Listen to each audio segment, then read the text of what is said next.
Thank you for working with us all throughout the very hectic budget season. Actually, we're technically still within the budget season. Pero thank you po for staying with us until 4:30 in the morning, deliberating on the budget. And I hope you're able to get some rest between last Monday when we approved the GAB on third reading and today. It's been a week, and I hope po that everyone has had the chance to rest, and also nagkaroon na rin po ng pagkakataon na makita yung General Appropriations Bill, which has been uploaded as committed by the House of Representatives. The copy of the General Appropriations Bill as approved on third reading has been uploaded to the website of the House of Representatives. So all the volumes are there, and you can access even the annexes.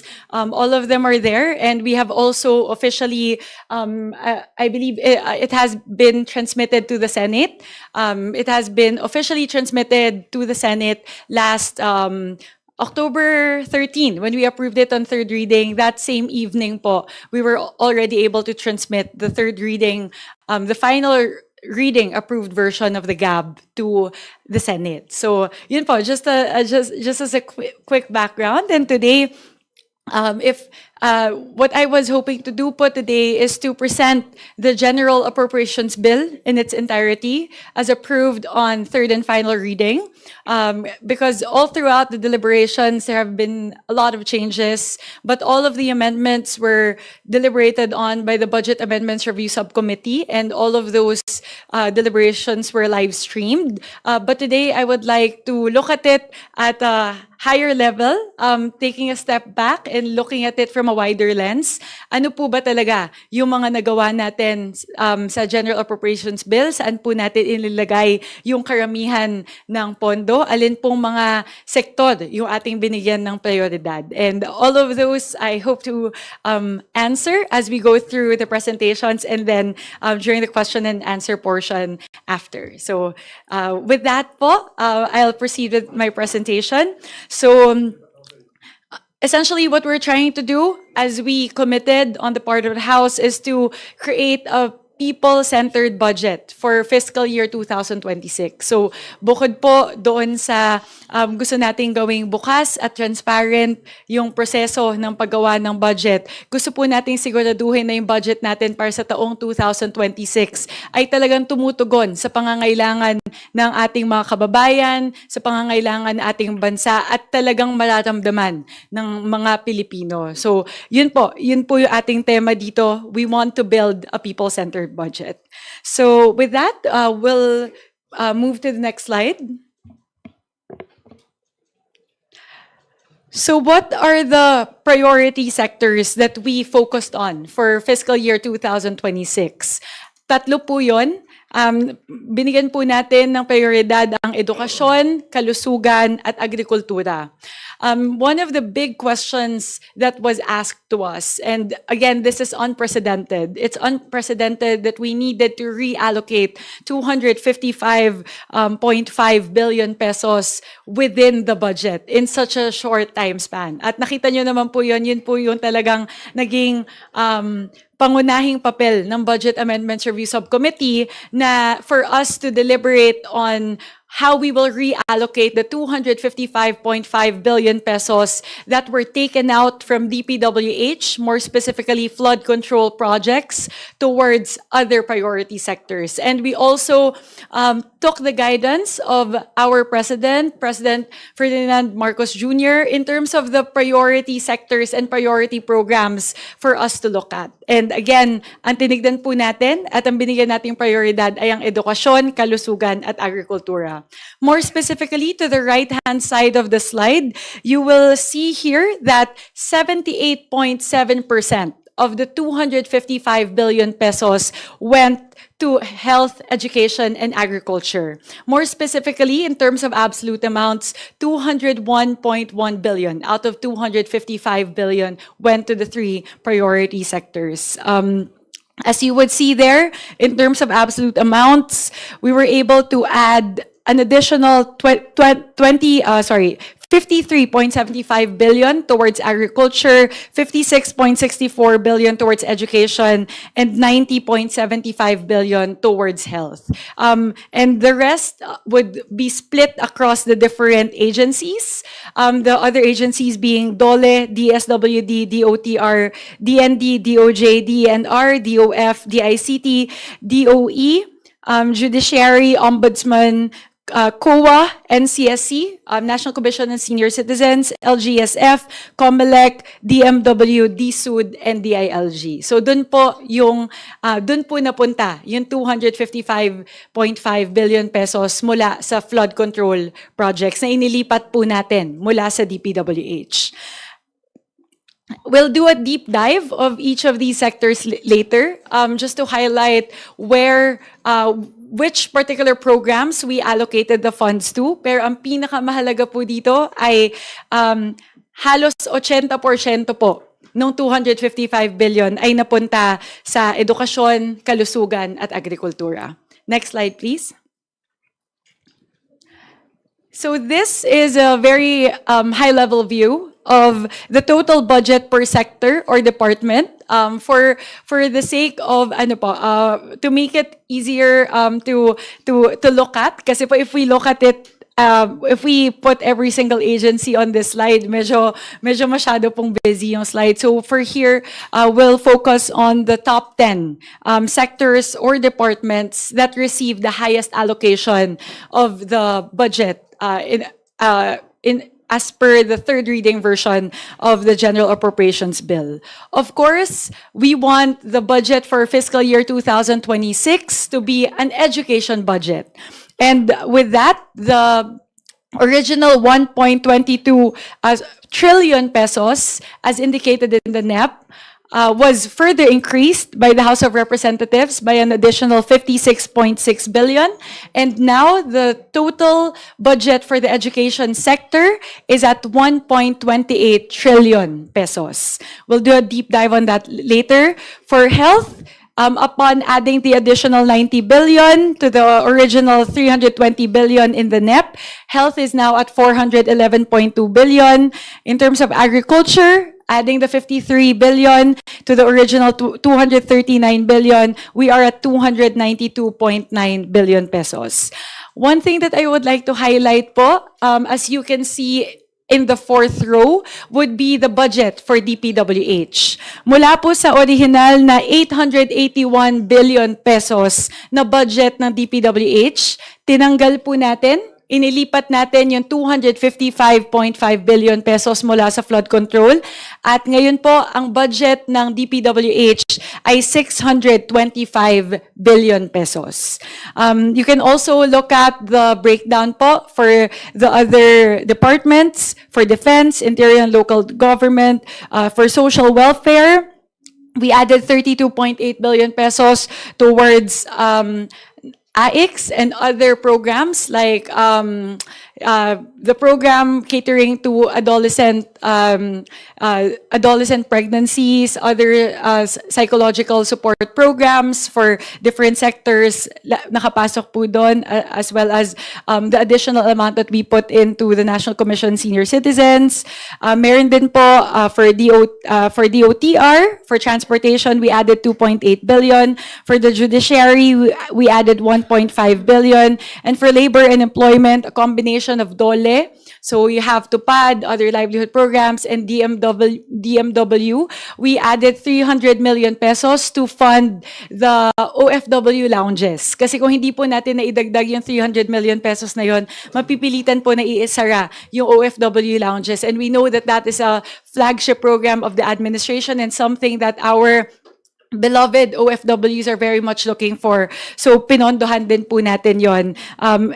Totaling an additional 10.4 billion pesos for labor and employment. For defense, we added 4.2 billion pesos, and for interior and local government, we added 162 million pesos. So dito po sa slide na to, kitang-kita po natin, again, in the spirit of transparency, we are showing exactly where, which departments we reallocated the funds or we made the amendments po for in terms of the General Appropriations Bill. Next slide, please. So here, just to kind of focus more on the fact that the fiscal year 2026 budget is going to be an education budget. The budget for fiscal year 2026, I am happy to report, will be the highest education budget in the history of our country, with a total of 1.28 trillion pesos. That is the final total once we add the 56 billion pesos added by the House of Representatives. For the first time in history, we were able to breach the 4% international benchmark. At hindi lang po natin nalagpasan yung 4% na yon, umabot pa po tayo sa 4.1%. Ibig sabihin po, 4.1% of the education budget represents 4.1% of our country's GDP. And alam ko po, ang tagal na nating tina-target yon. And finally, for fiscal year 2026, we were able to do that for the first time. In terms of specific breakdowns and expected outcomes, mas maganda po siguro na gawin nating mas konkreto. Ano po ang ibig sabihin ng 1.28 trillion pesos na ito para sa edukasyon? Una po, kasama po yung 35 billion pesos na idinagdag ng House of Representatives para sa BEF o yung Basic Education Facilities Program. Ang ating pong final total would be 63.2 billion pesos. And that would translate to 25,000 new and rehabilitated classrooms for fiscal year 2026.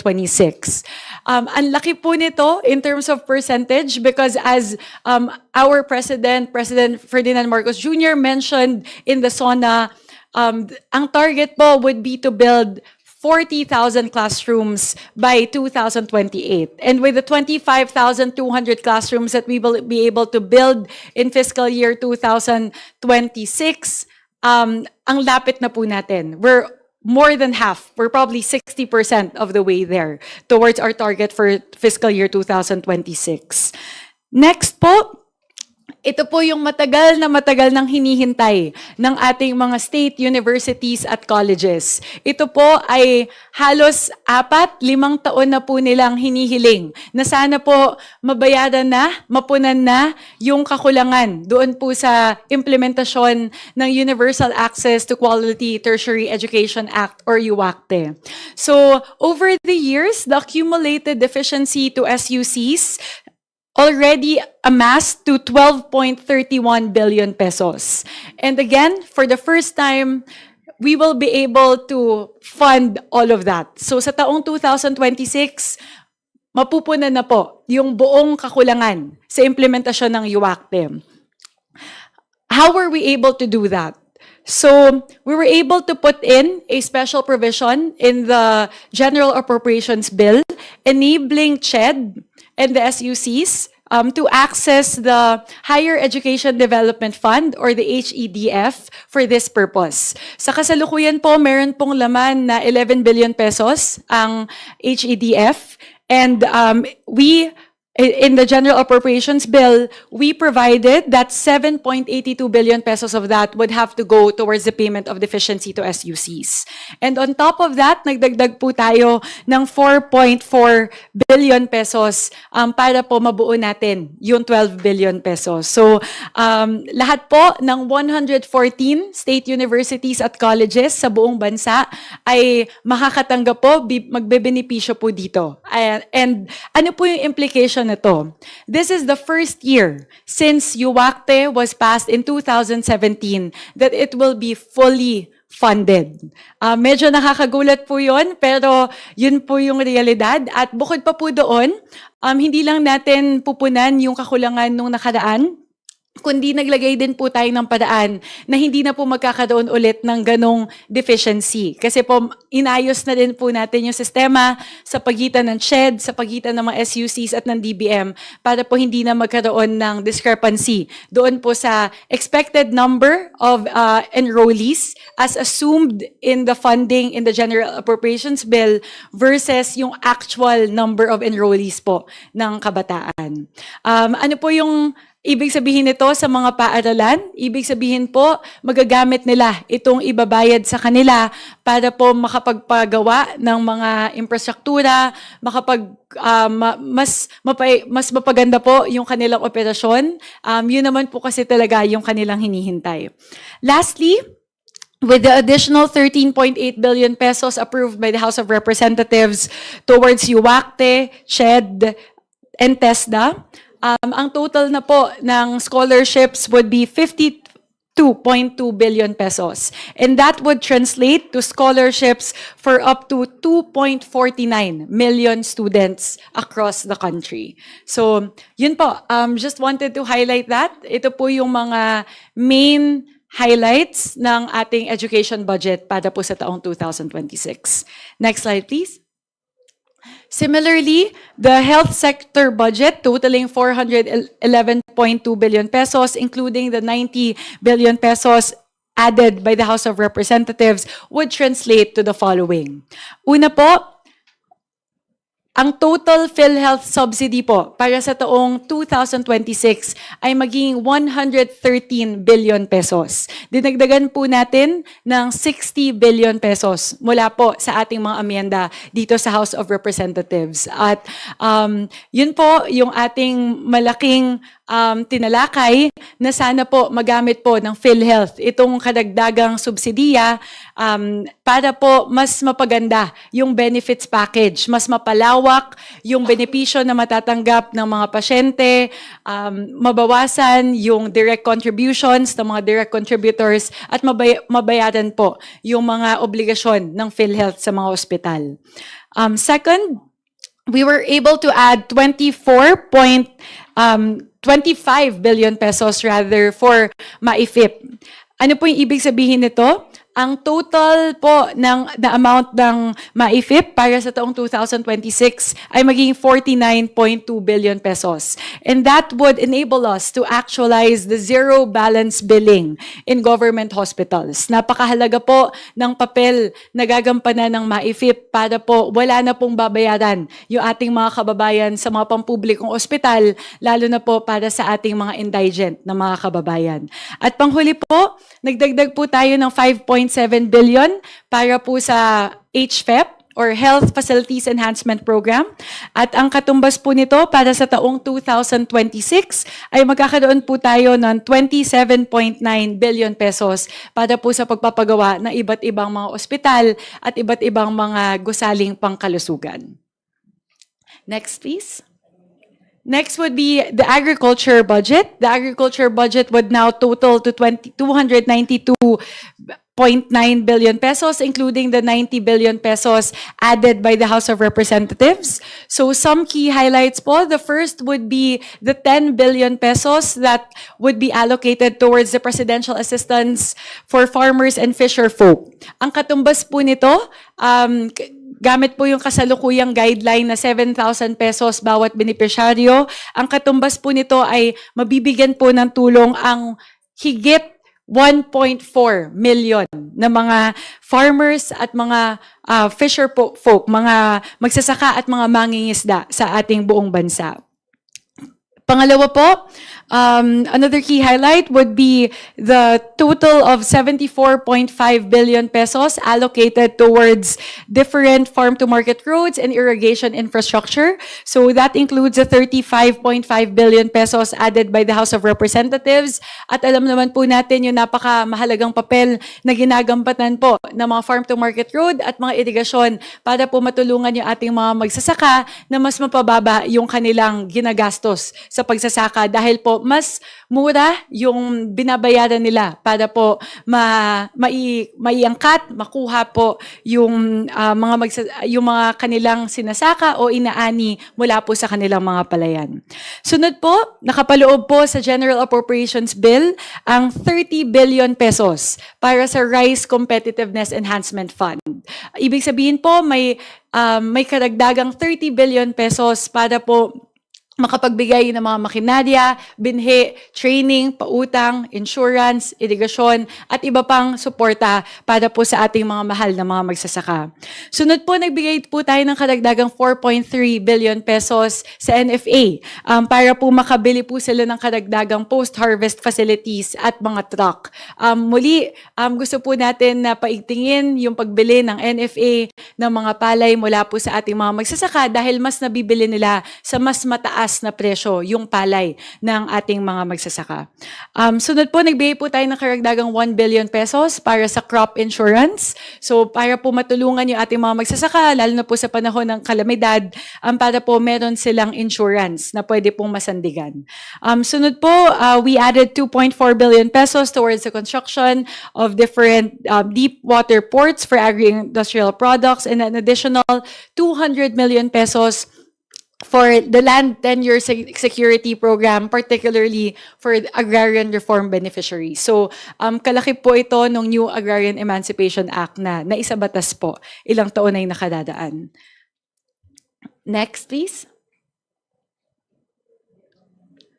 And something that we would like to really highlight is how the House worked very, very hard to do all of these in the midst of implementing reforms. Sweeping reforms po, hindi lang mga maliliit na reforma. Binago po natin yung maraming mga proseso na ilang dekada na nandoon. Kaya, it was doubly hard for us to be able to pass the budget. We had to work very, very hard to pass the budget on time in the midst of all of these reforms. Pero ginawa po yan ng inyong Kongreso dahil po sa aming pangako sa ating mga kababayan na gagawin po nating bukas, gagawin po nating transparent, gagawin po nating participative ang budget process para sa taong 2026 at sa mga susunod na taon. Ano-ano po yung mga reforma na ating ginawa? First, we have abolished the small committee. So the small committee it has now been replaced by the open and the transparent Budget Amendments Review Subcommittee. Institutional amendments were deliberated on by the BARC, and the roughly 20 hours of deliberations were all live streamed. And during all of those deliberations, we showed the public line by line where every peso of the amendments went. Saan pong mga departamento, saang mga programa. Second, budget deliberations were made open and transparent. All committee hearings, plenary deliberations, and BARC deliberations were all live streamed across different platforms, Facebook, and YouTube. Engagement with CSOs. Accredited civil society organizations were invited to deliberations. We conducted the first ever People's Budget Review. Civil society organizations were allowed to field questions to the agencies through the vice chairpersons of the Committee on Appropriations, and their inputs were also incorporated in the budget. A lot of the suggestions of the CSOs, especially those pertaining to education, special education programs, to transportation and agriculture, were incorporated into the budget. All amendments were incorporated before the second reading approval. Napakahalaga po nito dahil ito po ay constitutional requirement. At talaga pong sinundan natin yung constitutional requirement na pagkatapos po ng approval on second reading, wala na pong pinayagan na ibang amyenda na ipasok. Also, for the first time in recent history, the period of individual amendments rather, were open to all House members. All members were also provided copies of the second reading version and the third reading version of the General Appropriations Bill before each respective voting periods. So, yun po, ito po yung mga mahalagang reforma na atin pong ginawa sa loob po ng 20th Congress. Next, please. Ito po, gusto ko pong talakayin ito ngayong araw kasi alam ko po karamihan ng usapin nitong mga nakaraang linggo ay nakasentro sa usapin ng unprogrammed appropriations. So tulad po ng aking ipinangako patungkol sa iba't ibang aspeto ng budget, gusto ko din pong buksan yung tabing sa unprogrammed appropriations. Ang pakiramdam ko po kasi, at yun po ay aking palagay, isa po sa mga dahilan kung bakit nagkakaroon ng ganitong usapin pagdating sa unprogrammed appropriations ay meron po kasing uncertainty with regard to the contents of unprogrammed appropriations. So today, I would like to go through the different items within unprogrammed appropriations as well as the breakdown para po makita po natin ano po ba talaga yung laman ng unprogrammed appropriations. Pero bago po tayo pumunta dyan, ano po ba ang unprogrammed appropriations? I know this has been said a lot of times over the past few weeks, but unprogrammed appropriations is a standby appropriation duly authorized and approved by Congress in the General Appropriations Act. Standby appropriations lang po ito. Hindi po ito nakapaloob doon sa 6.793 trillion pesos na budget, na national budget na atin pong inaaprubahan. If you would want to look at it from a different lens, there is currently no funding for unprogrammed appropriations. Wala pong parte ng ating buwis sa 6.793 trillion pesos ang napupunta sa unprogrammed appropriations sa kasalukuyang forma ng General Appropriations Bill. And when can you actually fund unprogrammed appropriations? Mapopondohan lang po ang unprogrammed appropriations kung meron pong sobra o kadagdagang kita ang ating gobyerno sa taong 2026 o kung meron pong panibagong loan agreements na ating pong mafa-finalize kasama po ang ating development partners, particular po sa foreign assisted projects. So, yun po siguro muna. Lagi po kasing sinasabi na malaking porsyento ng 6.7 trillion ay napupunta sa unprogrammed appropriations. Hindi po tama yun. Sa katunayan po, walang parte ng 6.7 trillion pesos ang kasalukuyang na mapupunta sa unprogrammed appropriation. So, very important for us to align on that po. Ibig sabihin po, kung walang dagdag nakita ang gobyerno, wala pong mapopondohan sa unprogrammed appropriations. Yung 200... Oh, where are the amounts? Where did the amounts go? Can you fill it in? Sorry po, may na-delete lang po doon sa slide. Yung amounts.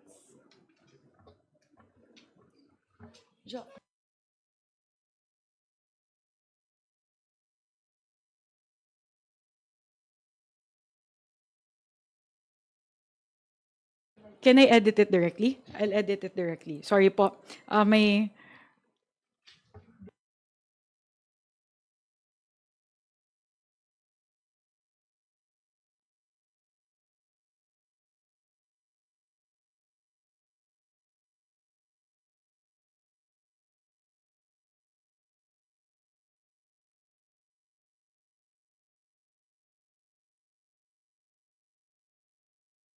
Sorry about that. Na-delete lang po. Meron po actually sa ilalim comparison po ng total amount for unprogrammed appropriations sa 2025 versus 2026.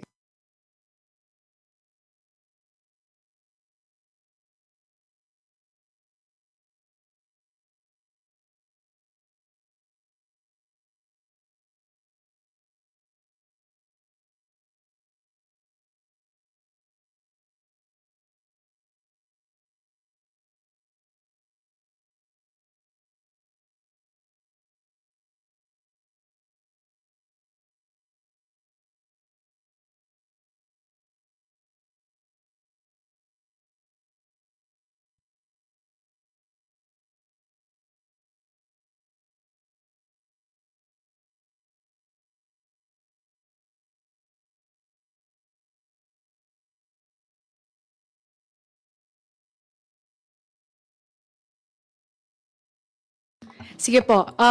Pasensya na po, na-delete po. Pero nung 2025 po, ang total amount po ng unprogrammed appropriations was 363.4 billion pesos. Kumpara po sa kasalukuyang level ng unprogrammed appropriations na 243.2 billion pesos.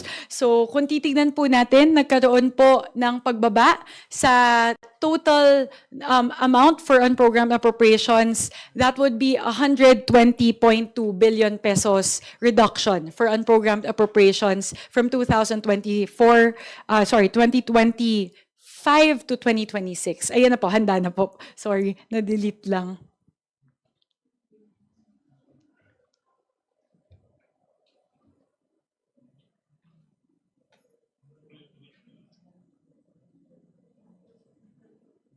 Ayan po, there you go. Sorry po, that was the original version of the slide. So dito po sa ilalim, mahalaga po na bigyan natin ng diin na bumaba po yung total amount. The total amount for unprogrammed appropriations decreased from 2025 to 2026. From the 2025 level of 363.4 billion pesos, the amount for unprogrammed appropriations decreased by 120 billion pesos to the current 2026 level of 243.2 billion pesos. So, yun po, malaki po yung tinanggal sa unprogrammed appropriations sa kasalukuyang version ng General Appropriations Bill. Next, please. Ayun po, medyo maliit, but we'll provide copies to everyone of the components. Siguro po isa sa mga hindi natatalakay sa usapin ng unprogrammed appropriations ay ano po ba yung nakapaloob sa unprogrammed appropriations. Sa katunayan po, meron pong 11 na purposes sa loob ng unprogrammed appropriations.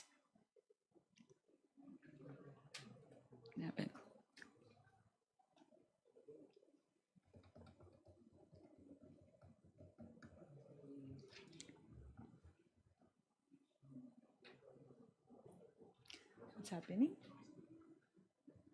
Sorry po. Technical difficulties.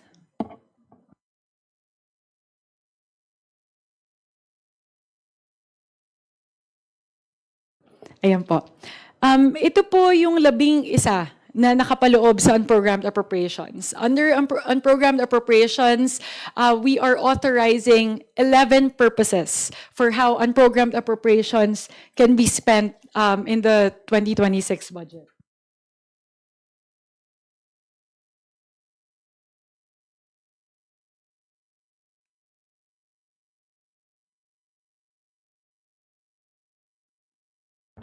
Naglo-lose yung wire eh.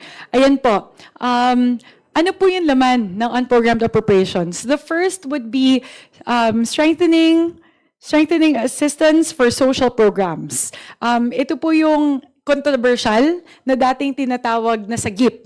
Ngayon po, tinanggal na po natin yung letter I. We are now disallowing infrastructure from being disbursed from what was previously known as SAGIP. I'll project na lang, Jo. How do I? Pasensya na po. Sorry. I'll project from my iPad.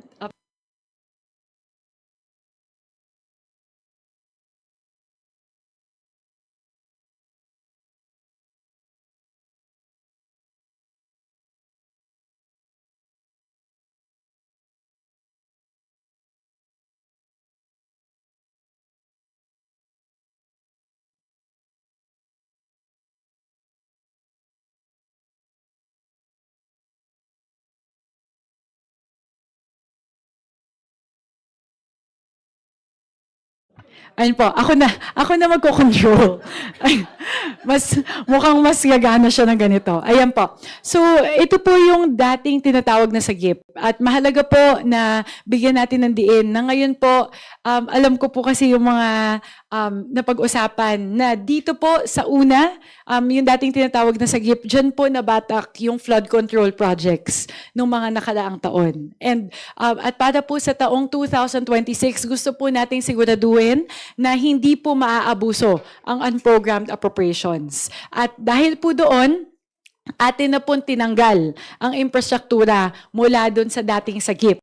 Ngayon po, ang tawag na lang po sa kanya ay Strengthening Assistance for Social Programs. Mamaya po, ipapakita po natin kung ano yung nakapaloob sa Strengthening Assistance for Social Programs. Kung makikita po natin dito, malinaw po na detalye yung mga iba't ibang mga pwedeng paggamitan ng unprogrammed appropriations at kung magkano po yung pwedeng batakin mula dito. Ibig sabihin po, para lang po bigyan ng linaw, currently, these are not funded in the GAB. These are the standby appropriations that can be funded if excess revenues become available. So ano po yung mga iba pang mga purpose na pwede po nating pondohan sa loob po ng unprogrammed appropriations? The second purpose would be budgetary support to government-owned and/or controlled corporations, and this pertains to conversion into subsidy of national government advances of loan obligations of GOCCs. The third would be, the third and the fourth, we have to take them both together. Ito na po yung nakasentro din sa mga usapin ng mga nakarang araw. Ito po yung foreign assisted projects o yung FAPs. In total, the total amount for Purpose 3 and Purpose 4 is 97.3 billion plus 35 billion pesos. So this would total 133 billion pesos for foreign assisted projects. Mamaya po ipapaliwanag ko din po yan sa mas malalim na detalye. Fifth would be the program on risk management. So these cover the commitments and obligations of our government towards public-private partnership programs or PPPs. The sixth would be the refund of the service development fee for the right to develop the Nampei-dai property in Tokyo, Japan. Very specific use po. As you can see, that cannot be dispersed for anything else. Seventh would be prior year's LGU share. So that would be the share of LGUs in the 2% special privilege tax. Number 8 would be the revised AFP modernization, and this takes up a huge chunk of the unprogrammed appropriations. 50 billion pesos po sa 210 billion pesos na nasa unprogrammed appropriations ay naka-standby para po sa AFP modernization. Bakit po? Dahil po sa AFP modernization law, bawat taon po actually, ideally, ang nakapondo para sa AFP modernization would be over 100 billion pesos.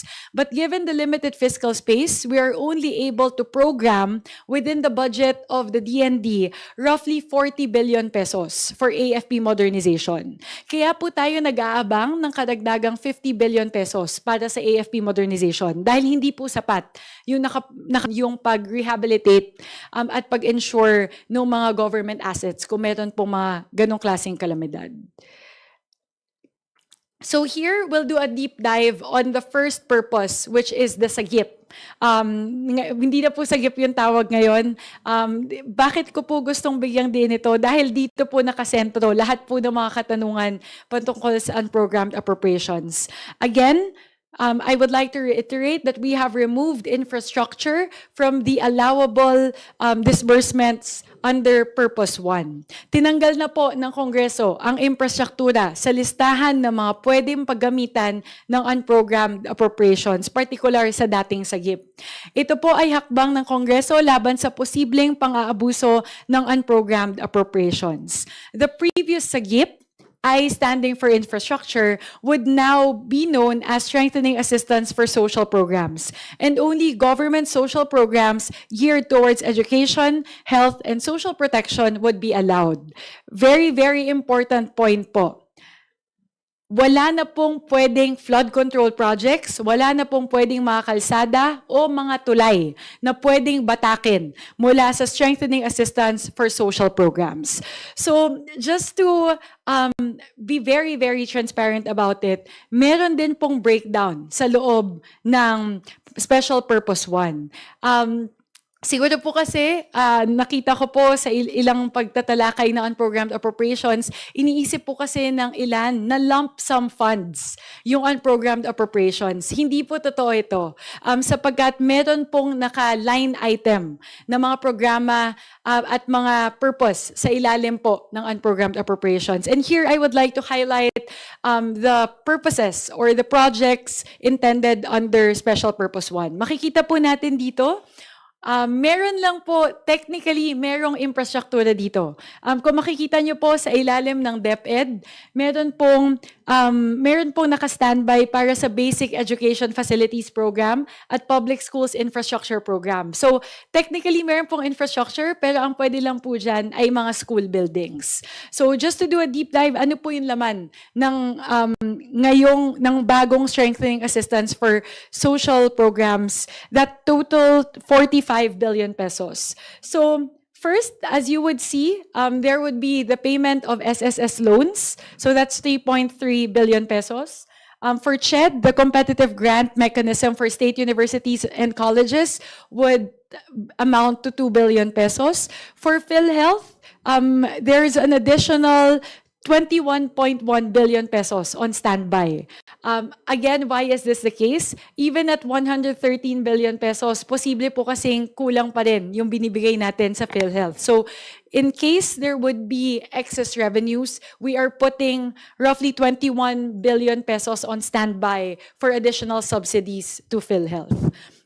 Here, bukod po doon sa education program or education budget na nakaprogram kanina, meron din pong kadagdagang 7.8 billion pesos na nakaabang para sa DepEd. Actually, hindi lang po 7.8 kasi po 7.8 billion plus 450 million plus 13 million. So, roughly 8.2 billion pesos on standby for DepEd. Makikita nyo po dyan, iba-ibang programa po yan. School-based feeding program, textbooks and other instructional materials, basic education facilities, public infrastructure, public schools infrastructure program, physical fitness and school sports, and basic education curriculum.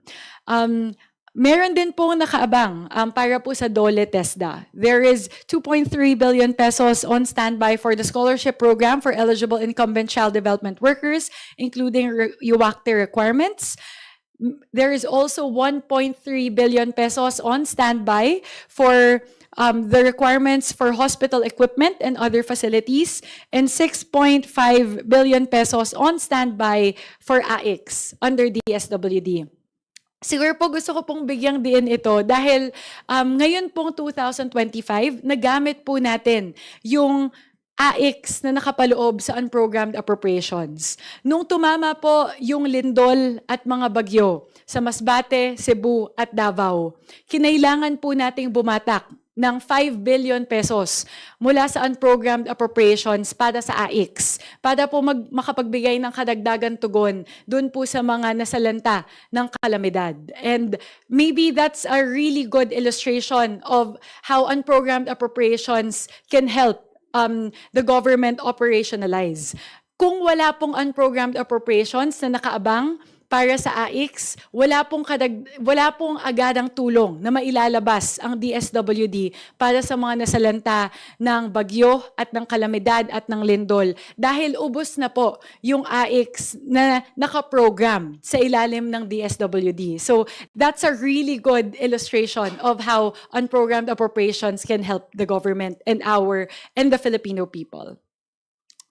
Next, yun po yung unang purpose. Ito po yung foreign assisted projects under unprogrammed appropriations. I think both the House and the Senate were very clear on this, that we would need to retain the funding for foreign assisted projects under unprogrammed appropriations. And why is that so? Infrastructure projects lodged under DPWH and DOTR will only be allowed if these are foreign assisted projects or FAPs. FAPs are projects funded supported by partner countries such as JICA, the French ODA, multilateral bodies or other international entities such as the World Bank, Asian Development Bank. And we need to retain the funding for FAPS because we cannot renege on our obligations and agreements to our development and international partners. Hindi po kasi pwede na kapag meron tayong commitment sa ating sa international na level, hindi po natin basta-bastang pwedeng talikuran yon, kaya kailangan po nating pondohan yung FAPS. Here, the total of for FAPS, a combination of special purpose, a combination of Purpose 3 and Purpose 4, as highlighted a while ago, under unprogrammed appropriations, total to 133.1 billion pesos. And FAPS account for 54.7% of the total 243 billion pesos under unprogrammed appropriations. So makikita niyo po, ano po yung, saan po napupunta yung majority ng unprogrammed appropriations? Tatlo po yun. Sa ilalim po ng FAPS, higit kalahati. Pangalawa po sa AFP modernization, roughly 20%, 50 billion pesos. At pangatlo po, doon po sa unang programa, yung pinakita ko po kanina, yung strengthening assistance for social programs, totaling 45 billion pesos. So yun po yung tatlong pinakamalalaki na laman ng unprogrammed appropriations. Last slide, this is the last slide of the whole presentation, just to show the breakdown of FAPS by category. Out of the 133 billion pesos under FAPS, ito po yung breakdown. Siguro po, importante po na mapakita kung saan po napupunta to.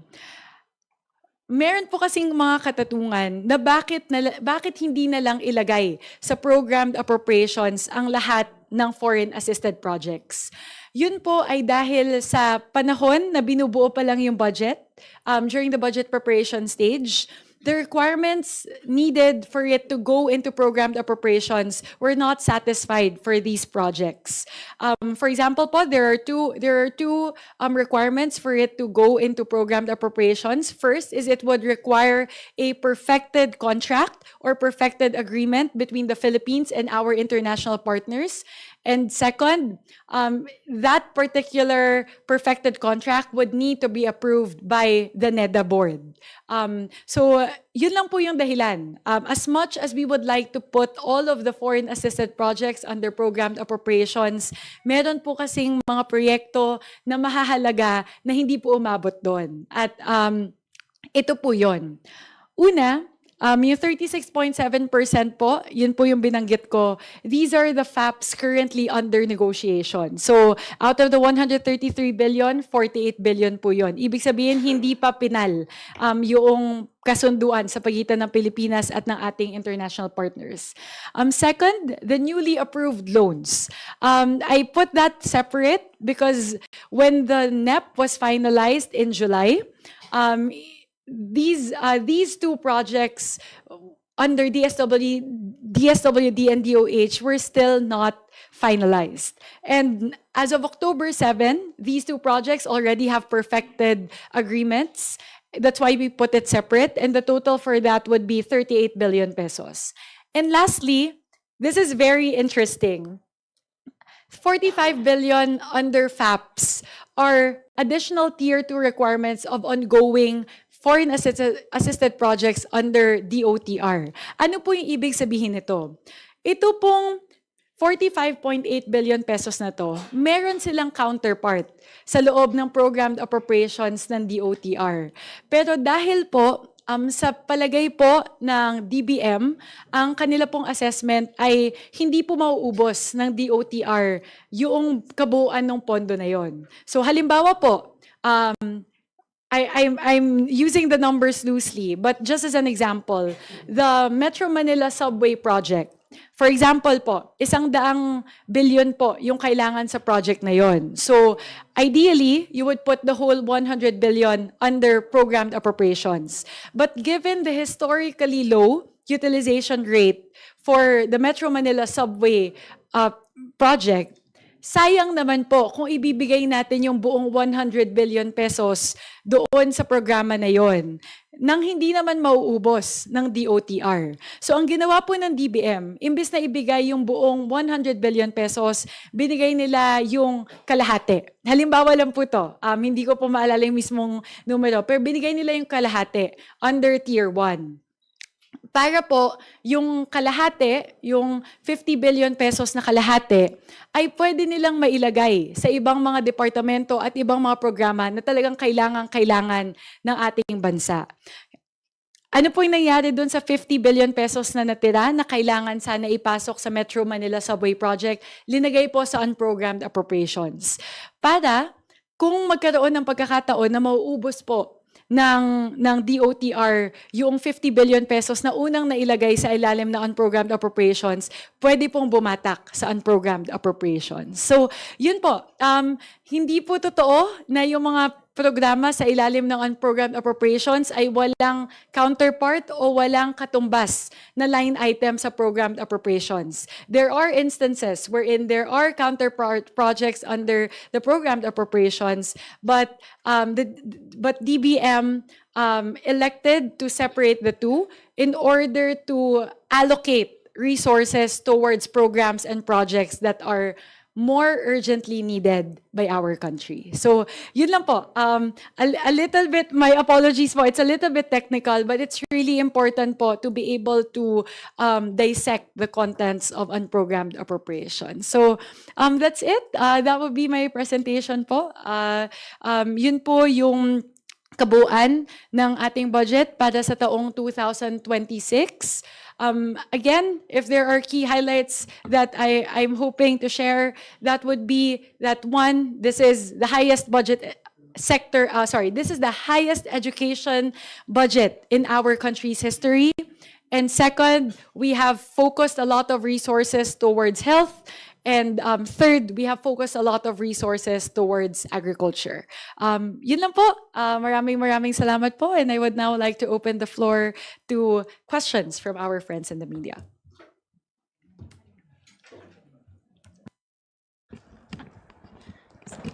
Hi, Kong Mika. Good morning po. Good morning. Ma'am, about lang po dun sa issue ng transparency, may I ask your reaction lang? Kanina kasi nagpa-interview din si Kabataan Party List Representative Rene Ko, at ang sinabi naman din niya, bukod dun sa pagla-livestream, like for example, ng mga budget process dito sa House, ang hinihiling nila, i-livestream yung BICAM and other processes, pero at the same time, gawing ding mas accessible sa publiko. Kunyari, may mga report din, hindi lang basta livestream, kundi talagang naka-publish lahat ng mga information na madidiscuss. Ano pong masasabi nyo rito?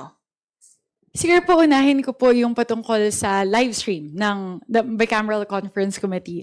I believe that was one of the, during our very first meeting, yung unang press conference ko po bilang chairperson ng Committee on Appropriations, I already gave the commitment of the House that the leadership is very much supportive of the thrust towards opening the Bicameral Conference Committee deliberations. At naging masaya po ako kasi last week po mismong si Presidente Bongbong Marcos na po yung nagsabi na il-livestream po yung Bicameral Conference Committee. So again, the House is very much in support. I believe Speaker Boji D has also said the same. He came out with a statement supporting the open Bicameral Conference Committee deliberation. So, very supportive din po ako pagdating po sa Open BICAM. In terms of the other documents po, we have, again, a lot of these documents po kasi would need to be, we would need to know which specific documents they would need greater access to. Kasi halimbawa po, for the first time, in-upload po yung third reading version ng GAB sa website ng House of Representatives immediately after its approval. And I believe that is the commitment that we gave our partners in the Senate that we will make that immediately available to them as soon as we approve the General Appropriations Bill on third and final reading. In terms of other reports, halimbawa po, kunwari, sa susunod po, pag merong BARC, kung gusto po ng reports, pwede rin naman po nating ilabas yan. Kasi po naka-live stream naman po, so kitang-kita po ng lahat yung Excel file. But if other members of the House and other members of the public would like a formal document to be uploaded, particularly with regard to the BARC, pwede din po natin gawin yon. So I would be very happy to talk to Congresswoman Ko as to which documents they would like better access to moving forward. Opo. And last na lang po, ma'am, from my end, sa ngalan ng House Committee on Appropriations and even sa Kamara, kasi hindi pa rin po natatapos yung mga nagsasabing, sinabi rin ng Makabayan Block na may pork barrel system pa rin, sinasabi na may 600 plus billion pesos of it, and even yung mga civil society organizations, ito din yung palagi nilang sinasabi habang nandito pa rin sa level ng Senate naman ngayon yung bilang pinuno po ng House Committee on Appropriations, ano pong masasabi nyo rito sa issue ng pork barrel at assurance na rin sa ating mga kababayan? Maraming salamat po. Sinisigurado po natin na wala pong pork barrel funds sa budget para sa taong 2026. Alam ko po yung mga particular na programa na binabanggit po sa usapin na ito. Kadalasan po ang nadidinig ko yung AIX, MAIP at TUPAD. And on the part of the House, we have always maintained that in terms of post-enactment interventions, the House never engages in post-enactment interventions. Ibig sabihin po, kapag naaprubahan na po ang budget po para sa mga programa na ito ay napupunta sa mga kanya-kanyang mga ahensya. Halimbawa po, sa kaso ng AIX, nasa DSWT po, sa kaso ng MAIP, nasa DOH, sa kaso ng TUPAD, nasa DOLE. So, yun po, nandun po yun. At nasa discretion po ng ahensya kung papaano po i-disburse ng ahensya. They have their own internal guidelines, they have their own internal procedures as to how to disburse these funds. At wala pong intervention ang Kongreso patungkol po sa implementasyon ng mga programa na to. Another characteristic of pork barrel funds, as it's known in the past, would be its lump sum nature. At kung nakita nyo naman po yun, nakadetalye po lahat ngayon. Wala pong mga nakatago na pondo, wala pong mga nakatago o mga nakabaon na mga programa. Kaya po, atin pong maibibigay ang kasiguraduhan sa ating mga kababayan na wala pong pork barrel funds sa ating budget para sa taong 2026 at sa mga susunod na taon po sa ilalim po na aking liderato bilang chairperson ng Committee on Appropriations. Next question. Janet.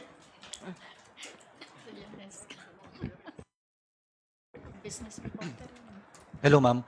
Ma'am, critics have criticized nga yung budget process for this year na parang medyo naging tokenistic in nature yung mga budget reforms that you forwarded. What steps could you or the committee take to ensure that the budget process reforms you have initiated could be more concrete and tangible in the next budget process? Thank you very much po. Actually, during my manifestation before the third reading approval of the General Appropriations Bill, I have been very open about that this is the very first time that we've done this. This is the very first time that the House has engaged with civil society organizations, particularly in terms of the budget. And admittedly, there are particular aspects of the process that we would still need to refine moving forward. At hiningi ko din po yung pasensya ng ating mga partners sa civil society sapagkat alam ko po na may mga pagkakataon na hindi kasing lapit yung engagement model as they would have expected. And the assurance that I would give to our partners in the civil society would be moving forward siguro po in the period between this budget season and the next budget season, I would more closely coordinate with them. Tulad po ng ginawa ko ng People's Budget Review, tinanong ko po sa kanila, papaano pa natin pwedeng mapaganda yung proseso. And I will be very happy to work closely with them over the next months to refine our engagement models para po sa susunod na budget cycle ay mas maganda na po, mas bukas, mas transparent, mas malapit yung ating engagement sa kanila. Actually, ayoko pong hintayin pa yung sunod na budget cycle eh. I know that the Bicameral Conference Committee is coming up and a lot of the civil society organizations are also advocating for greater engagement, greater transparency in the BICAM process. So between now and the BICAM, around December, I'll reach out to our friends in civil society to discuss how else we can refine our engagement models. And on the unprogrammed appropriations naman po, can you explain why the House retained nearly all of the unprogrammed appropriations despite making it seem like tens of billions was cut from standby funds nga po? Ayun. Opo. Tulad po ng pinakita natin kanina, sa ilalim po ng unprogrammed appropriations, there are 11 purposes for unprogrammed appropriations. And the reason why we retained the majority of it would be because these are necessary funds that would need to be put on standby for fiscal year 2026. As showed earlier, roughly 54% of the in-programmed appropriations pertain to foreign assisted projects, and that would be something that we would really need to have on standby. The other part of it would be those pertaining to strengthening assistance to social programs amounting to 45 billion pesos. As you can see po, nakalagay naman po kasi yon para, nakaabang po yon para sa PhilHealth, sa DepEd, sa DOH, sa DOLE, at sa CHED. So these are items that would be necessary and would be very helpful for the country. And lastly po, sa AFP modernization, actually po, as also explained earlier, mas malaki pa nga po yung funding requirement as per the AFP modernization law. So there's 40 billion under programmed appropriations right now, 50 billion under unprogrammed appropriations. We still have around, I think, 20 to 30 billion deficit despite having this in unprogrammed appropriations. So kung titignan po kasi natin, kung hihimayan din po natin yung utilization rate ng unprogrammed appropriations nitong mga nakadaang taon, hindi naman po talaga nagagamit yung or hindi po napopondohan yung kadamihan ng unprogrammed appropriations. Naglalagay lang po tayo ng line item doon para lang po may legal basis. Kung sakali magkakaroon po ng kadagdagang pondo o kadagdagang kita ang ating gobyerno, meron po tayong legal basis na pondohan itong mga programa na ito. So, we retained the unprogrammed appropriations, but we also are very adamant in putting in safeguards. Nakita po natin, paulit-ulit po na nakatalakayan sa ating mga deliberasyon na isa po sa mga pinaka-questionable na item sa ilalim ng unprogrammed appropriations ay yung dating tinatawag na sagip. At ang dahilan po kung bakit questionable yon dahil ang dami pong nabatak doon ng mga flood control projects at iba pa ng mga infrastructure projects na dapat sana ay nakalagay sa ilalim ng programmed appropriations. Kaya yun po yung ating ginawa. Opo, atin pong pinanatili yung level ng unprogrammed appropriations, pero sinigurado po natin na may sapat na safeguards, may sapat na panangga laban sa pang-aabuso. Tulad po ng binanggit ko, hindi na po pwedeng bumatak ng flood control, ng kalsada at ng tulay mula po sa dating tinatawag na sagip. So ang pwede na lang po ng mga infrastructure projects would be infrastructure projects pertaining to foreign assisted projects. The next question May comes from Isa Ms. po. Lianes Capanti of... last follow-up po. sorry. Sorry, may bagong line item kasi under unprogrammed appropriations, yung government counterpart for foreign assisted projects. Could you differentiate anong pinagkaiba nung support to FAPS and itong government counterpart Apo. for FAPS. I'll flash the slide po. I think share.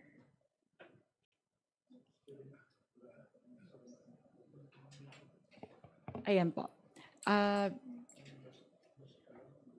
Dito po, as you can see, the first item that was mentioned would be number 3, support to foreign-assisted projects, and 4 would be Government of the Philippines counterpart of foreign-assisted projects. Bawat foreign-assisted project may dalawang component. Yung una po would be the loan proceeds. Yung loan proceeds po, yun po yung ipinopondo galing po doon sa ating international partner. So yun po yung galing sa JICA, galing sa COICA, galing sa ADB, galing sa World Bank. Yun po yung loan proceeds. At yung loan proceeds po nakapaloob sa number 3. Yung pangalawang sangay po ng foreign assisted projects would be what you call GOP counterpart. Ibig sabihin po, sa agreement, may parte po na sagot ng ating international development partner, may parte na sagot ng ating bansa. Para din po yung mga counterpart projects ng mga local government units dito po sa ating bansa. Usually, halimbawa po kung magtatayo ka ng rice processing center sa isang probinsya, may 10% na counterpart yung mga LGUs. Parang ganun din po yung modelo ng foreign assisted project. So that's the reason why for the same project, there is always a loan proceeds component and there is a GOP counterpart component. So yun po yung diferensya ng number 3 at number 4. Kong, sorry. Nasel si ano muna. Connected Tina lang muna. doon. Sandali Ma'am, lang. Yes po. yung connected to the question of Kenneth, Yes, why was it not in the NEP? Apo. Tulad po ng nabanggit kanina, may dalawa po kasi, there are 2 criteria that would need to be satisfied for foreign assisted projects to be incorporated into the NEP. So the first would be during the budget preparation stage, there would need to be a perfected contract or perfected agreement with our international development partner. The second criteria po would be this particular perfected contract or agreement would need to be approved by the NEDA board. And the only reason why these projects are not in programmed appropriations is that these projects were not approved on time or ongoing pa po yung kanilang negotiation. So again, the ideal scenario would be to have all of these foreign assisted projects under programmed appropriations. Pero yun lang po yung dahilan. Halimbawa po, ito pong DSWD and DOH sa baba. Yung DOH po, ongoing FAPS na po yan. Pero hindi po na-approve yung extension ng loan in time. For DSWT po, it was a newly approved loan last October 7 lang po. So that's the reason why pinasok po muna siya sa unprogrammed appropriations. And then, yun po, hindi po siya nakapasok sa deadline para sa programmed appropriations. Ma'am, pero bakit po yung amount is the exact amount na nagko-correspond doon sa infrastructure projects from SAGIP? Kasi dati po, actually, inayos po yan ng DBM. Kasi dati naipasok nila sa SAGIP yung GOP counterpart. So yung 35 billion na GOP counterpart, yung linipat natin dito po sa GOP counterpart, ito pong number 4, naipasok po ng DBM yan doon sa strengthening assistance, yung dating SAGIP. So, yun po yung dahilan. Ngayon kasi, since we're already disallowing infrastructure from the first purpose, that is the reason why we transferred it as a Government of the Philippines counterpart. I understand po, ma'am, the concern, and I also raised that to the DBM, that since it's a foreign-assisted project, it shouldn't go under SAGIP. So, yun po. I understand that, ma'am. That's why we put it out. And mas tama na po itong ginawa natin. May safeguard po tayo. That way, wala na pong pwedeng infra na mabatak mula po sa purpose number 1. Thank you. Thank you very much po. Nasel, your Hello, turn. good afternoon, ma'am. Yanes Kapanti of GMA News Online. Ma'am, kasi SP Soto already said and Senator Win Gatchalian, they said they want the unprogrammed appropriations removed. Ang gusto lang nilang itira yung FAPs. How do you respond to that? I'm assuming you'll be part of the BICAM as the APRO chair. So how would you deal with that kung ganun yung maging stand ng Senate? What are the implications if that will be the case kung yun lang, FAPs lang? Yes po. Thank you po. So actually, I'm very much open to discussing with the Senate in terms of how we can potentially rationalize the contents within unprogrammed appropriations. But as you can see here po, there are other programs po kasi that would really need to be there. For example po, aside from FAPs, we would need to maintain budgetary support for government-owned and controlled corporations. Because if we don't have these, we can have commitment penalties. So, yun lang po, I would be very open to discussing with them as to why particular programs can be rationalized. Perhaps one thing that they can look at, instead of totally removing AFP modernization, we can talk about reducing the 50 billion. Parang ganun po. So rather than zeroing out the particular items under unprogrammed appropriations, one option is to explore reducing it. So yun po. I think, I believe it has to be a ongoing conversation on the part of the House and on the part of the Senate, because also DBM and Malacanang have been very, very vocal about this, na may mga particular na programa po sa ilalim ng unprogrammed appropriations na kailangang i-maintain. So, I would be very happy to discuss with the Senate. So, hindi naman po sarado sa parte ng House na kailangan po itong buong 243 billion pesos ay manatili. Hindi po yun saradong usapin. Sana din po sa parte din po ng Senado, sana hindi din po saradong usapin na ang ititira lang talaga sa unprogrammed appropriations ay yung FAPs at wala nang iba. Kasi base po sa huli ko pong narinig mula po sa aking pong counterpart sa Senado, ang chairman po ng Committee on Finance, I believe Senator Win Gatchalian mentioned that he's looking at retaining FAPs, only those FAPs projects with ODA or official development agreements. And the amount that was mentioned was around 40 to 50 billion pesos only. So I would like to have that conversation with Senator Gatchalian as to how they came up with that figure. Because in terms of our computation, the total for FAPs would be around 133 billion. And in terms of those programs that have finalized ODAs, we are looking at around 85 billion pesos. So yun po siguro yung mga kailangan nating pag-usapan na papaano po natin pwedeng i-rationalize. Ulitin ko po, hindi po saradong usapin sa parte ng Kamara. Hindi naman po namin sinasabi na kailangan i-retain yung buong 243 billion pesos. We are open to discussions with the Senate on how we can rationalize the items under unprogrammed appropriations. Thank you po. Ma'am, yung second question ko about yung 13.8 billion for scholarships na saan po siya galing?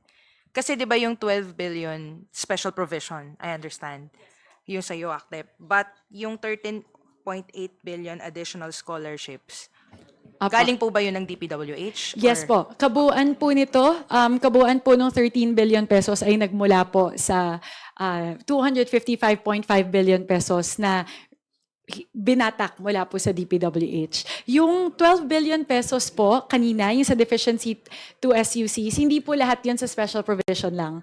7.8 billion pesos po ay galing po sa special provision ng HEDF, and the remaining 4.4 billion pesos was also funded from the 255 billion pesos of DPWH. So, in total po, we were able to pull an additional 18.2 billion pesos for scholarships from the 255 billion pesos from flood controls in DPWH.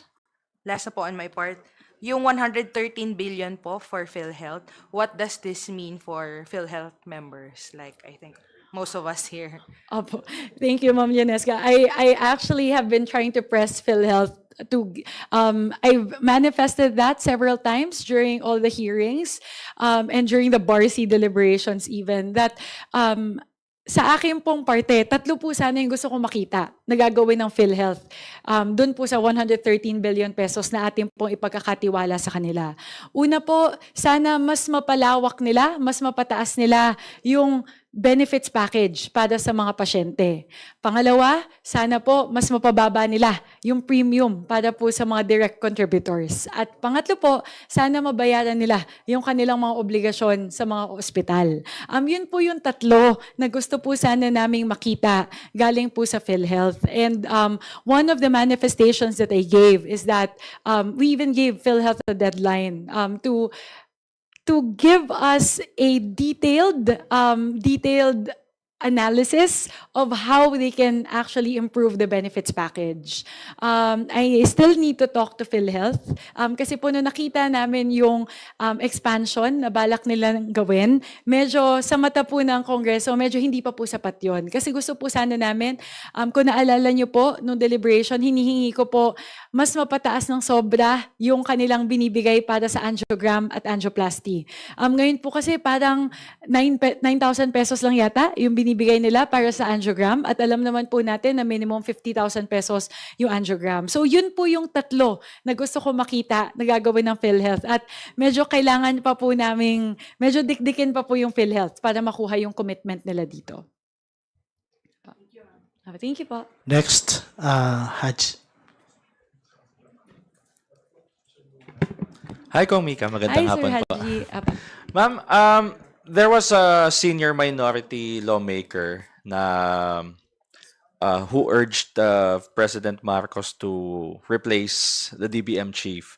Ang pinopoint out po kasi niya, parang may negligence, extreme negligence and gross incompetence on their part, especially sa mga nakalipas po na budget 2023, 2024, and then 2025. Of course, you've worked with DBM officials, particularly Secretary Amina Pangandaman for the 2026 budget. But question is, meron po bang based on your observations and yung pakikipagtulungan po ninyo sa DBM, may mga pagkakataon po ba na may ganoon na issues surrounding DBM? I mean, ano po masasabi ninyo sa mga DBM officials na nakatrabaho po ninyo? Kasi parang sinasabi, replacing the DBM chief would send a strong message na kung talagang serious daw po ang administration for reforms sa budget process.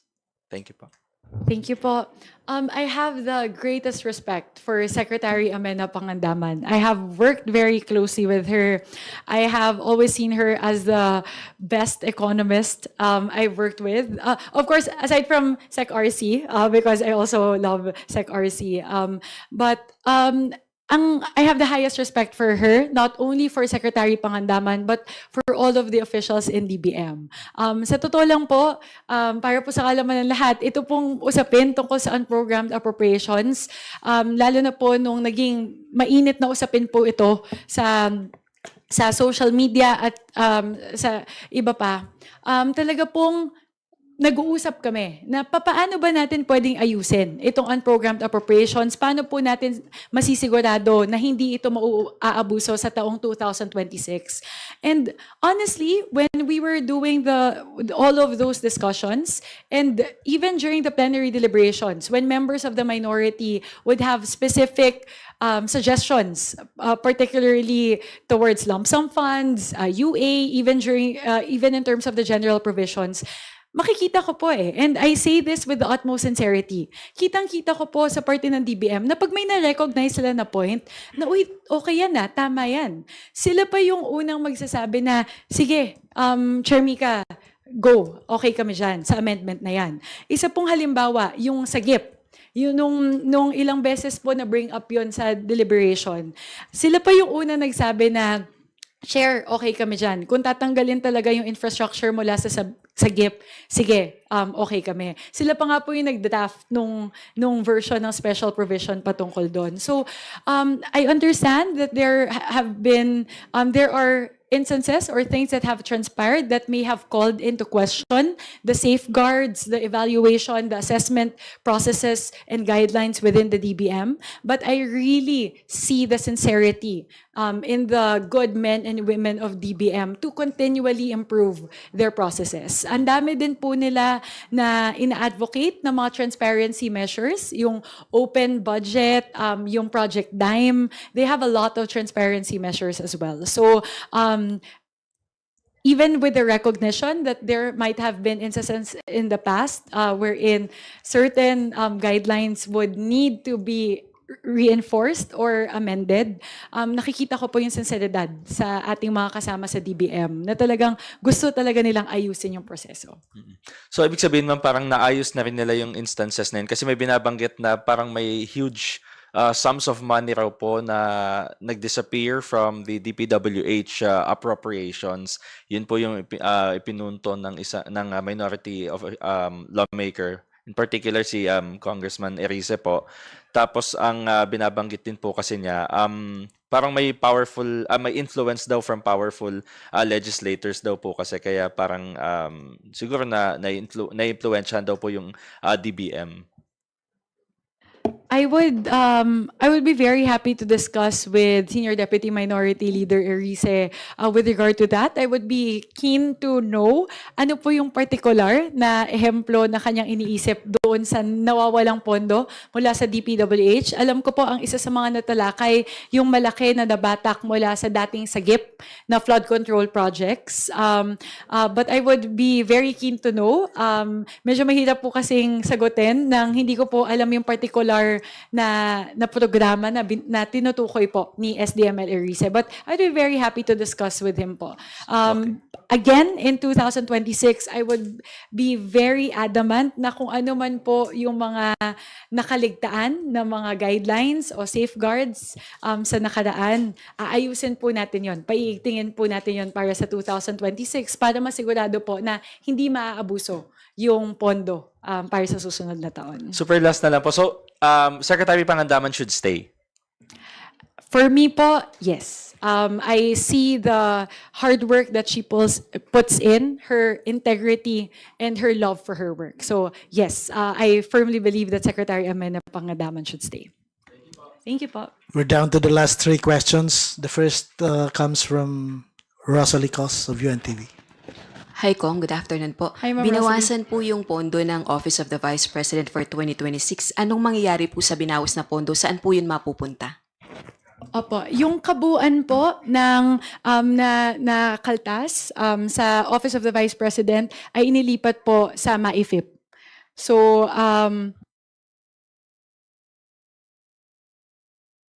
156 million po yun sa kabuuan.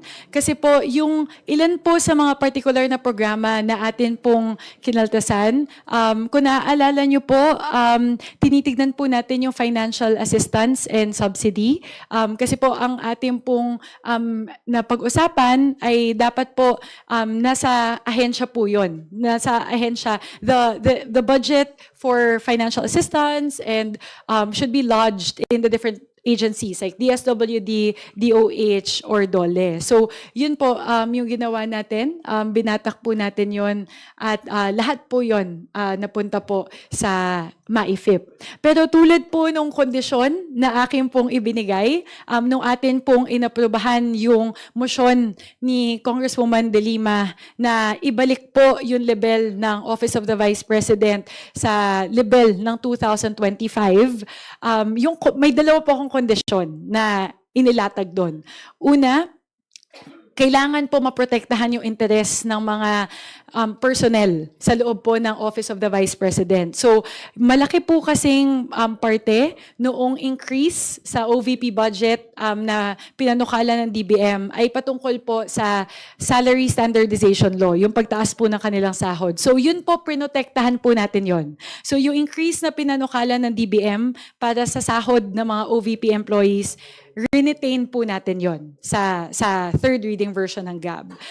Pangalawa po na kondisyon ko na kailangan po yung kung makakaltasan man ang OVP, kailangan po yung pondo na matitira sa Office of the Vice President ay sapat para maipagpatuloy nila na magampanan ang mandato ng opisina. And with that po, even with the reduction, tumaas pa rin po yung kanilang supplies expense, tumaas pa rin po yung kanilang rent expense, yung operational expenses nila, tumaas pa rin po. So even if the overall total was reduced by 150 million pesos to return the level to the 2025 levels, tumaas pa din po yung iba-ibang mga components ng budget ng Office of the Vice President. The next question comes from... Sorry po, may follow-up lang po ako. Opo, two more, sorry. Ano po palang stand nyo po as APRO Chair sa calls to make public yung congressional proponents sa mga DPWH projects? We understand sa HGAB, nakalagay naman po yun yung congressional district, magkano yung allocation sa DPWH projects, pero walang particular kung sino yung proponent. Si Congressman Chanco po, nanawagan din na kahit yung pong mga party list proponent, i-publicized yung pong proponents, party list proponents sa DPWH projects. Ano pong stand nyo? Actually po, sinusubukan ko po sigurong intindihin ano po yung proponent na tinutukoy. Kasi po kung makikita nyo po yung budget ng DPWH ngayon, lahat po yun ay nagmumula sa kanya-kanyang mga district engineering offices ng iba't ibang mga probinsya. So yun po, actually kung titignan nyo ang proponent nun, ang lalabas po nun, ang proponent nun ay ang district engineering office. So, yun po siguro yung aking katanungan doon na ano pong proponent yung tinutukoy nila, ano po yung hinahanap nila. Kasi dalawa lang naman po yung pwedeng, at tatlo po, yung pwedeng pagmulan ng isang proyekto na napapaloob sa NEP. Una po, nag-emanate siya from the District Engineering Office. Second, pwede pong galing sa regional office ng DPWH. O pangatlo, especially with regard to flagship programs, sa central office po siya ng DPWH nagmumula. So siguro yun po yung level na pwedeng maipakita ng DPWH in terms of the proponents for different projects. Either nag-emanate siya from the district engineer office, from the regional office, or the central office. Okay. Last na lang po, sorry. Bukod po dun sa efforts to open the BICAM to public, ano po ang stand niyo po as House APRO Chair dun po sa expanding the minority representations po ng House sa BICAM? Actually po, that's something that I am still taking a look at. Tinitignan po natin if there is a legal requirement in terms of the composition of the bicameral conference committee conferees. So pwede po naman nating tignan yan.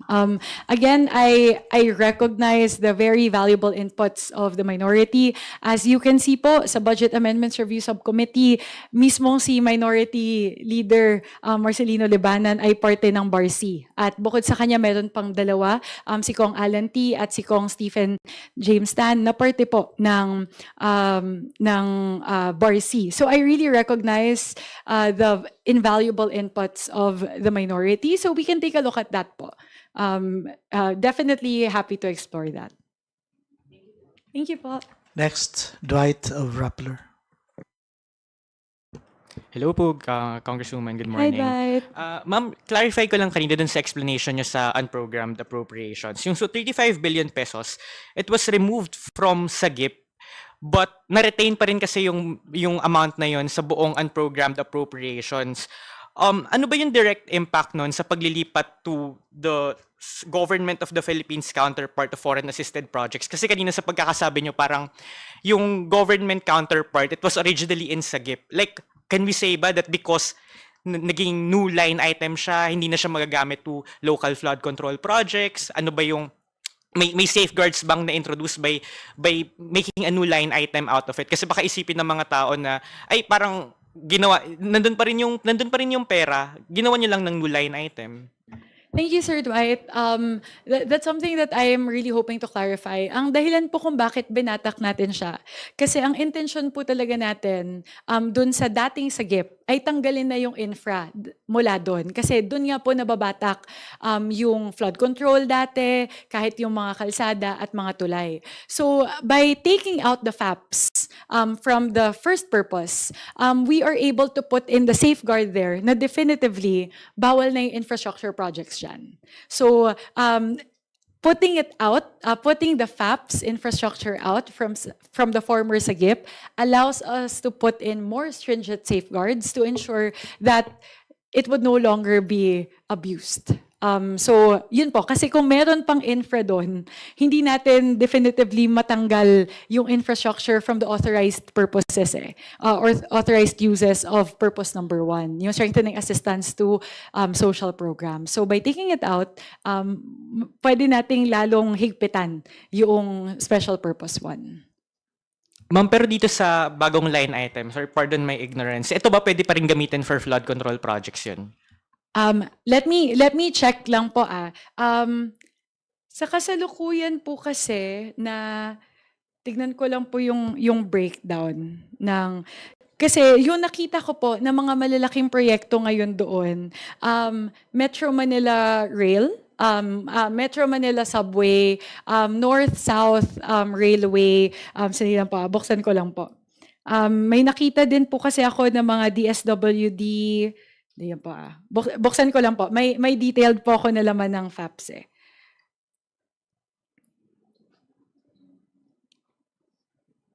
I also want to be very specific with the answer, Sir Dwight. So let me just quickly pull this out. Ayun po. Yun po. Ang laman po nitong GOP ngayon. So the question po is whether there's a flood control project here.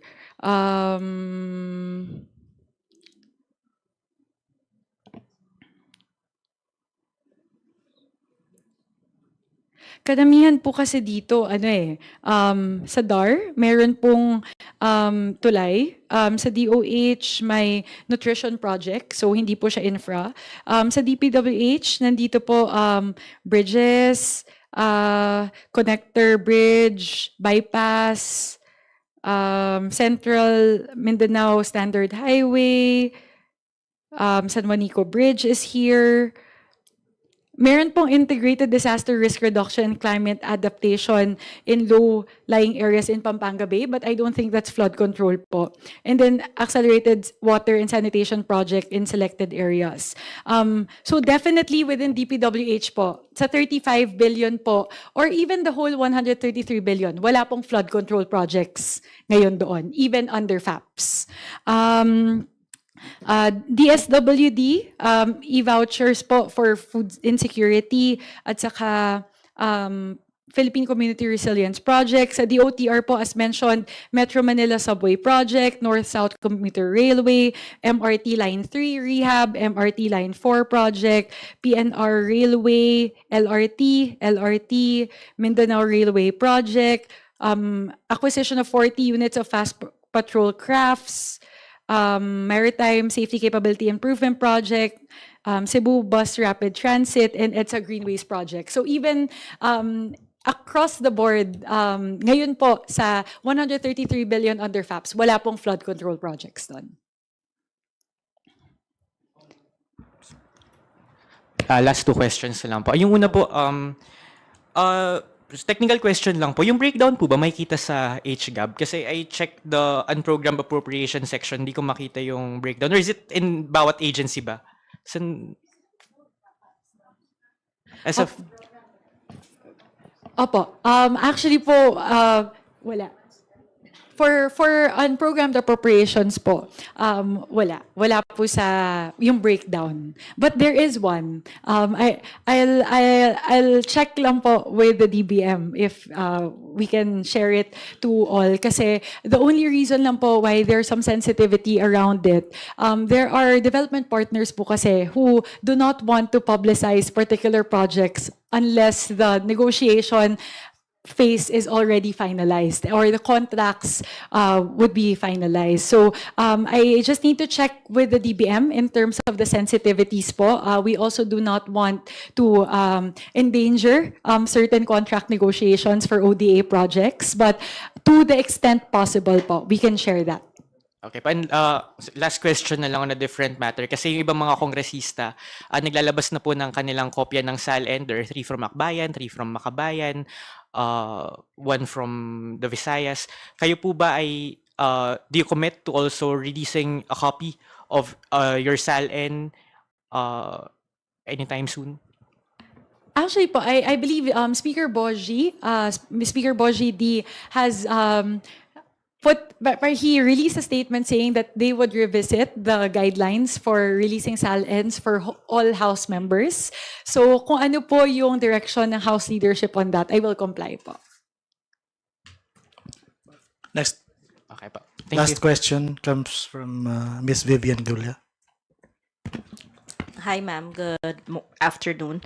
You did say that you are open to reducing the unprogrammed appropriations, proposed unprogrammed appropriations for 2026. Pero non-negotiable po ba sa inyo yung FAPS, na FAPS lang ang i-retain? Kung titignan po kasi natin yung laman, bubuksan ko lang po ulit yung unprogrammed. So, hindi kayo papayag kung FAPS lang ang gusto ng Senate? Medyo delikado lang po kasi halimbawa po yung Marawi Siege Victims Compensation Program, that is something that we need to retain. Yung isa po, yung sa strengthening assistance for social programs, tulad po ng binanggit ko, there have been a lot of instances in the past. For example po, yung ngayon, dito po sa ilalim, yung unprogrammed appropriations na naka-standby sa loob po na AIX. May mga pagkakataon po kasi talaga na kailangan nating mabatak yon.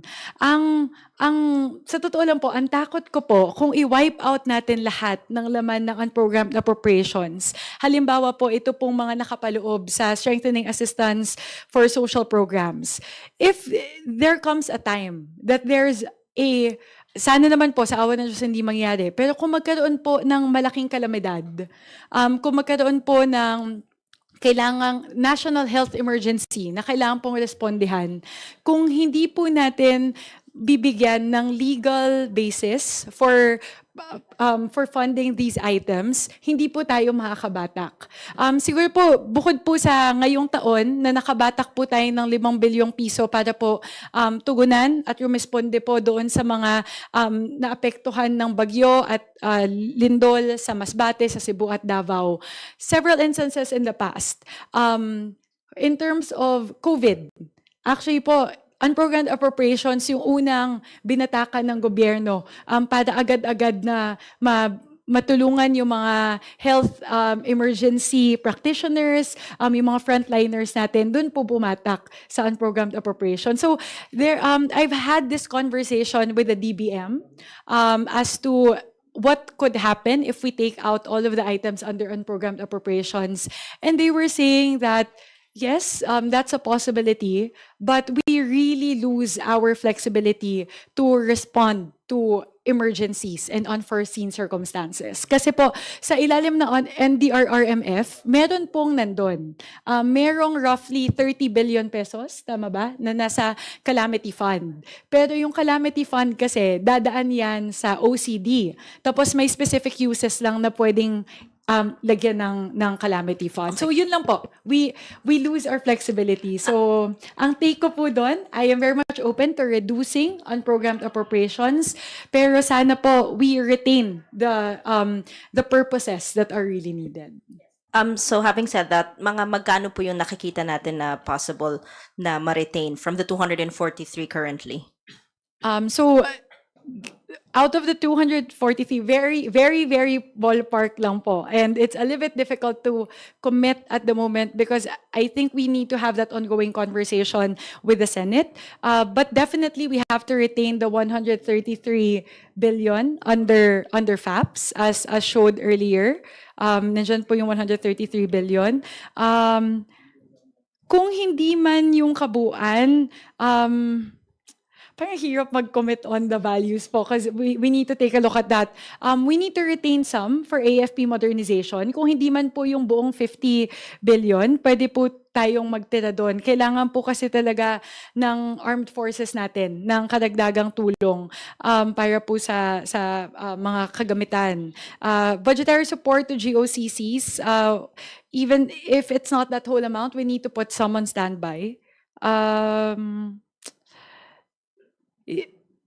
Ano pa ba yung pwede nating i-reduce? Marawi Siege Victims Compensation Program, sana matira po natin yan kasi that's been a long-standing program at ang tagal na po yan, hindi po natatapos yung pagbibigay po natin ng tulong ng compensation sa lahat po ng mga biktima ng Marawi Siege.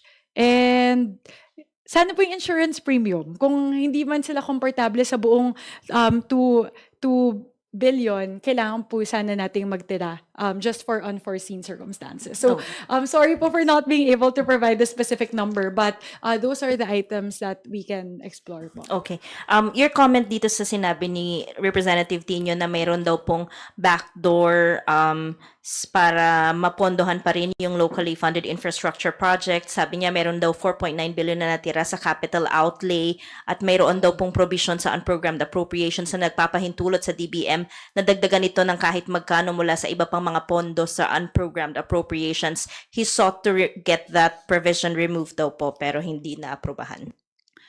Meron kasing dun po may dalawang I remember the special provision that Representative Tino was referring to. The DBM is authorized to one, approve specific disbursements, and second po to be able to reallocate.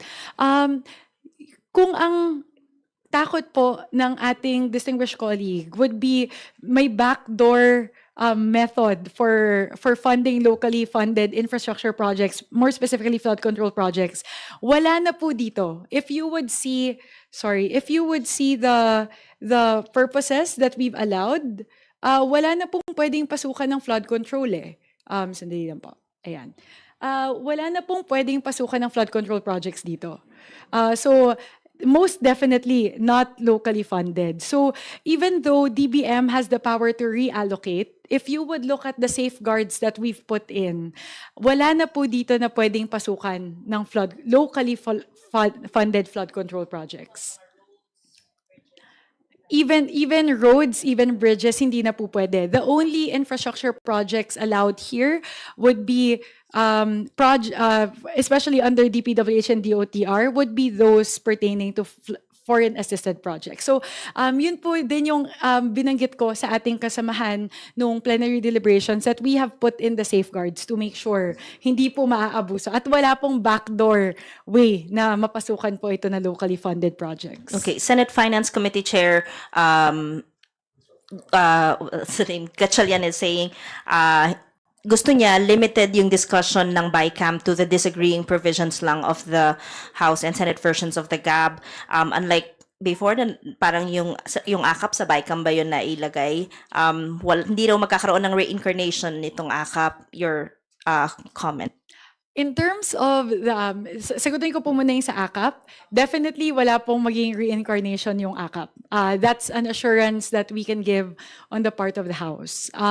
Yung pangalawa po, in terms of the what do you call this, the discussion, yun naman po, napag-usapan po namin yan ni Senator Gatchalian. We've had a meeting before just to align on what the priorities are, the transparency measures are, and the reforms are on the part of the House and the Senate. And yes, that is the goal, na yung disagreeing provisions po ng House at ng Senado, yung ating tatalakayin sa BICAM. Ayaw po natin, at alam ko yun din po yung gustong iwasan ng ating mga kasamahan sa Senado, ayaw po natin na magkaroon ng isang buong panibagong body na para bang gumawa ka ng pangatlong level na naayos na sa House, naayos na naamyendahan na sa Senado, tapos biglang may bago kang body na babaguhin mo lahat.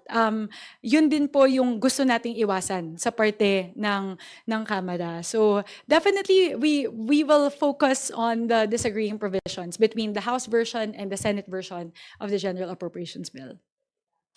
Thank On you that po. note, we end the press com today. Maraming salamat, Kong Bika Swansing. Maraming salamat sa inyong lahat. Thank you very much po. I would like to thank our friends in the media. Thank you so much for all the hard work that you have put in all throughout the budget deliberations. Lahat po ng puyat, kasama po namin kayo. Maraming salamat po for giving us the platform to share important information to the Filipino people. And ang assurance po na maibibigay po natin sa ating mga kababayan, yung budget po natin para sa taong 2026, sisiguraduhin po natin na tunay na tumutugon sa mga pangangailangan ng ating mga kababayan at ng ating bansa. Malinis po ito, transparent po ito, at higit sa lahat, ang ating pong budget para sa taong 2026 ay budget na mapagkakatiwalaan ng ating mga kababayan. Maraming salamat po. Thank you. Thank you.